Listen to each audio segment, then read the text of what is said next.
Gary Knittle coming right back to the scene for these Stars this year. How we doing, Coach? Doing okay. How you guys doing? Not bad. I mean, we're loving getting into spring sports. I think Anthony's getting real giddy. We got baseball and softball starting, so he's loving it as well. Coach, as we talk with all of our coaches here, and what we like to always start off with is the sort of meet the team segment. We know there's a lot of returning talent to this team, so highlight them and some maybe new names that you think might catch the eye of Canfield crowds and other baseball nuts around the area. Kind of ironic that you just mentioned meet the team. We actually have our meet the team night tonight after practice, so I guess I should probably get a little practice in mentioning some of these names because I'll be doing it a little bit later tonight. Some of the names, obviously, are kind of well-known names because of what they did last year. We do have a lot returning this year, but we do have a couple younger guys that are going to have to step up and fill some roles. So, I mean, our senior class, it's not a huge class. We got 6 seniors led by Landon Beidelschies, Ryan Petro, Nate Shaw. All 3 of those will be, probably our 1, 2, and 3 starters this year, all back. Landon Beidelschies is committed to Ohio State and has won all kind of accolades. He was pitcher of the year last year as a junior, and he's a left-hander that's been up to 94, 95 miles an hour with really good secondary stuff. Ryan Petro matched him pitch for pitch last year as a senior, or as a junior last year as a senior. This year went 8-0 for us also on the mound. Nate Shaw, who's committed to Wright State, played a lot of shortstop for us last year, but he's actually committed as a pitcher to Wright State, and he's been up to 90 so far in our offseason workouts. So we're looking forward to getting him back on the mound this year. Jake Gerdick is a senior. Obviously, you know him from his basketball prowess. He had a great basketball season, but he's also very dominant on the mound for us. He was our closer last year, and he's going to fill that role, and he's going to get some starts for us a big part of this season because I think he's earned it. And then the last senior on the mound would be Brock Baker, who, he's that mix. We got a lot of guys that are, touching that 90-mile-an-hour mark, where Brock is a little secondary guy. He's going to come in. He's going to be that righty that's going to, keep people off balance. And then our 6th senior is Josh Juliano. Do I need to say any more? It's a shame, Richie won't be around a whole lot this year to watch his brother in his senior year. But, Josh just lit the world on fire last year offensively. I think all you have to do is say is Go ahead. All you have to do is say his batting average and just leave it there, and I think that's enough. Yeah, I mean, he was in the nation. He was in the top 5 in the nation batting average last year. So, and I left off, and I'm going to go quick because I know we don't have a ton of time, but I'm just going to name some names. Obviously, AJ Havrilla, who's a junior. Ben Slanker is also a junior. They're both committed. AJ's going to Ohio State, and Ben's going to OU. Connor Miller is going to pitch for us as a junior. Ethan Prout and Steven Maschak are going to be our middle guys when Nate Shaw's on the mound. Logan Kaevek, Jamison Beck also going to pitch for us. I mean, we got a lot of arms, which we're very thankful for. And Logan Kaevek's going to be the guy that he's probably going to be a DH role for us this year. He's a big kid that has a very potent bat. And then we got 3 sophomores that are going to see varsity time, and Jake Schneider. Michael Patelis is our catcher. He's going to be our everyday catcher as a sophomore, and Scotty Eaton will be out in the outfield at times and throw a little bit. And then we do have one freshman that is kind of put his name on the map, which is really rare, especially with the guys we have back, and that's Zane Jadala, who I think might play a role come tournament time. Coach, I'm done. Okay, you're good. With all of the players returning and what you guys did last year, aren't a lot of question marks on this roster. I think people know what you're bringing to the table. So I guess the biggest question for the offseason and for getting ready for this season is, with all the expectations that come with the success from last year, how do you guys handle that, and how do you guys not turn it into pressure from the outside? That's a very good question, and honestly, I won't have the answer until we get rolling into the season. Because for those that don't know, we went 24-0. We went undefeated during the regular season. We didn't really have that adversity. We were in some games late in the season where we were down and came back and won, but it's really hard to say or answer that question. We've had this conversation. We just had it last night as a coaching staff that, our schedule is unmatched in the state. I mean, we open up with Salem, the one loss that we had last year in the regional. So right out the gate, we're going at it. We get into league play, and then, we got invited to a tournament up in Sandusky. They took top 8 programs and kind of matched us up into a tournament style. I mean, you've got Akron Hoban, who won the state title. You've got Massillon Jackson, Walsh Jesuit, ourselves, Anthony Wayne, and then the 2 host schools in St. Ed's. So an 8-team tournament that is going to really, challenge us right out the gate. So, it's really hard. We've had this question. We're going to have to see. There's going to be adversity this year. We're going to take our lumps probably early in the year, just trying to get our feet wet. There are a couple spots we got to fill. When you said there aren't question marks, there's a couple out there. And there's some young guys that are going to have to step up, just like any program every year. And, we're going to have to, watch, when that loss does come, have the talk with those guys and say, hey, that's just one game. We've got the rest of the season, and our end goal is to be competing for a state championship at the end of the year. Coach, with the level of pitching talent that you have right now, I think a lot of coaches kind of look at the Canfield program and envy it. Do you experience a peace of mind going game to game, knowing the level of talent you have pitching wise, and knowing that it's pretty locked down either way, with bullpen to starters? It's unprecedented. 21 years I've been coaching in Division I. I've been at Boardman, Sol, in some big schools, some small schools where we had some guys that competed and played professionally. But to have possibly 3 or 4 Division I arms on a high school staff at one time is just, you don't see it. I don't know if it's ever happened. I 2 or 3 maybe, but to have 4. And then some of those other guys I mentioned, are really good arms. It's just, they got to wait their time.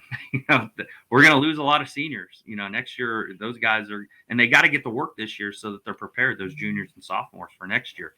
But yeah, it's great when you can run out a Landon Beidelschies and a Ryan Petro, a Jake Gerdick, and Nate Shaw. I mean, I could go on and on. It does put us at a peace of mind, but you can't be complacent, because even if they're putting up zeros, we got to score runs. So, it really, they feed off of each other, which is really nice, our offense and our pitching staff. So, and a lot of them are in the lineup offensively, so they kind of, get to contribute a little bit. You talked about that 8-team tournament that you're going to be a part of, which I'm sure eats up a big chunk of your non-conference schedule, but this AAC is no joke. Talk about your conference and some of the teams that are going to give you a challenge and what you expect out of your schedule as a whole.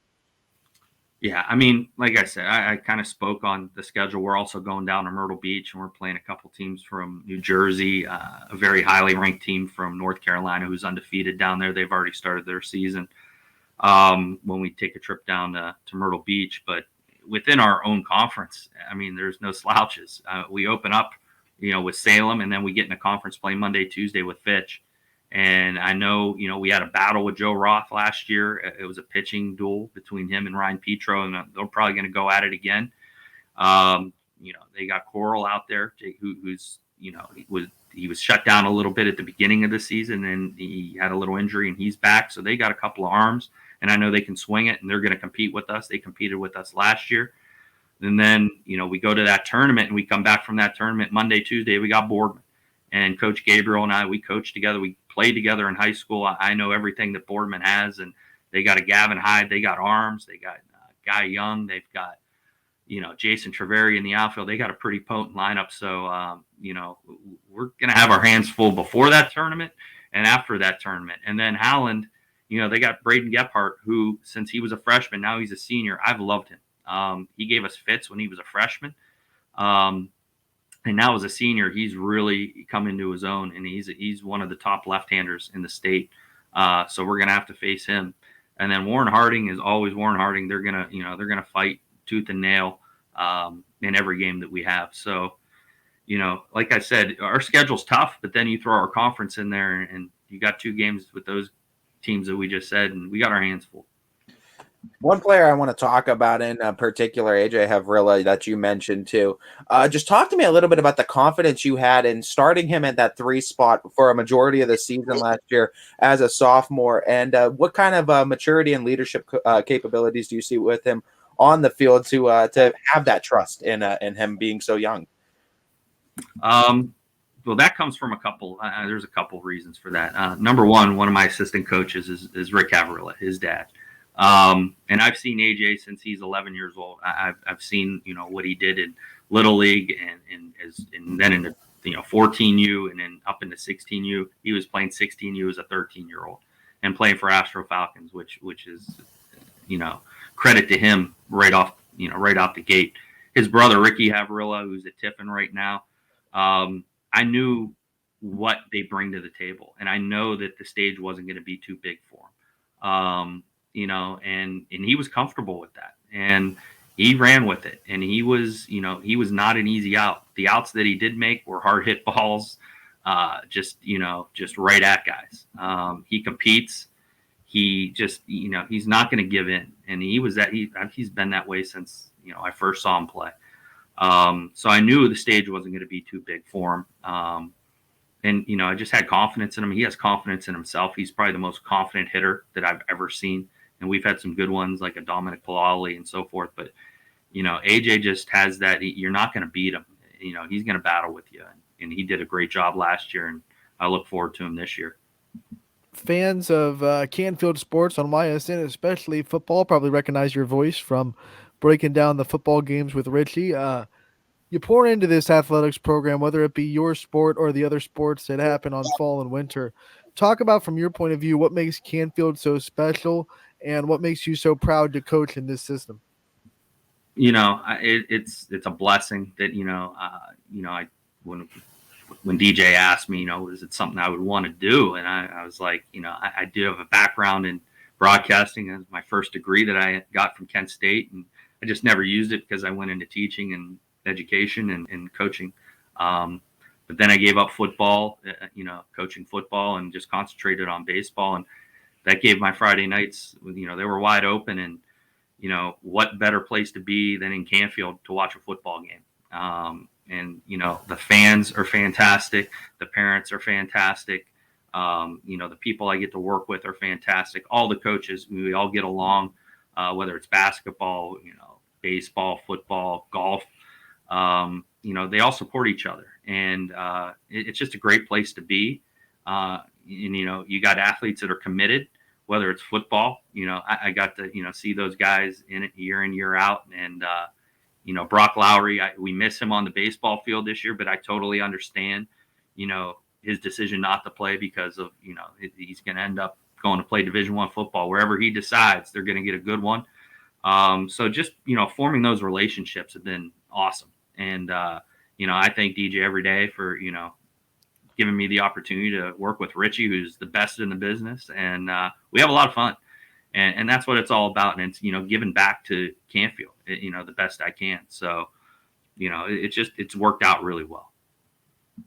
Coach, my final question I got to ask, the dyeing of the hair to blonde for the team last year too. Talk about this moment and talk about how you felt about it. And do you think personally from an outsider perspective that it helped connect the team on a more personal level? Well, that's a tradition at Canfield. This goes back to, I've been there. This is 8 years. And it started before I got here. And it's, I thought it was ridiculous, when I first got here, like, you look ridiculous. But it seems to work, and if it ain't broke, why fix it? So, they've dyed their hair. We got a bunch already. And, I don't know if the parents are always that happy, especially when, we're going to meet the team tonight and you're going to have a bunch of blonde haired guys. Some of it just doesn't look right on them, but you know what? They wear it with pride. It's something I don't have to worry about. So, when they ask me, Coach, you going to do it? Yeah, I did it. You can't see? It's blonde up there. But, it is a team, it brings them together. They're a very tight group, and, they live and die with each other on the field, off the field. They all hang out together. So, hey, anything that works, I'm all for it, even if it might look ridiculous. Just be lucky that they don't ask you to have that golden blonde Hulk Hogan goatee. Yeah, and I did just shave it a little bit. I had a little beard, and I'm like, this way I don't have to worry about it at all. I'm not worried about any. Keep it tight shaved, Coach, and you won't have to worry about it. Coach, thank you so much for taking the time to join us and give us a preview of the Canfield baseball season. We know it's going to be an exciting one. We know you opened the season with Salem, I believe the 26th. Is that? Yeah, opening day. That's going to be. We had conversations about making it a night game, but then I told telling DJ, number one, this was months ago. I said, you know what it's like at 7-8 o'clock at night in March in Ohio. And I said, I don't think it would be great.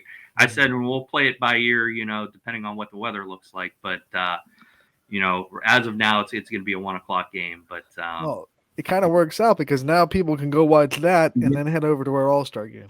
And that was the second thing. When he announced the All-Star game, I said, you wanted a night game. I go, you just picked the wrong day. So he goes, well, it's going to work out playing at 1 o'clock. So I got in his ear as soon as he released that. So, yeah, it should all work out for everyone.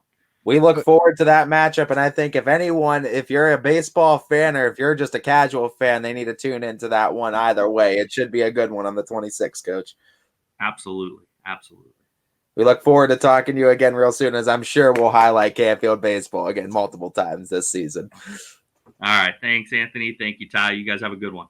You as well, Coach. Thank you.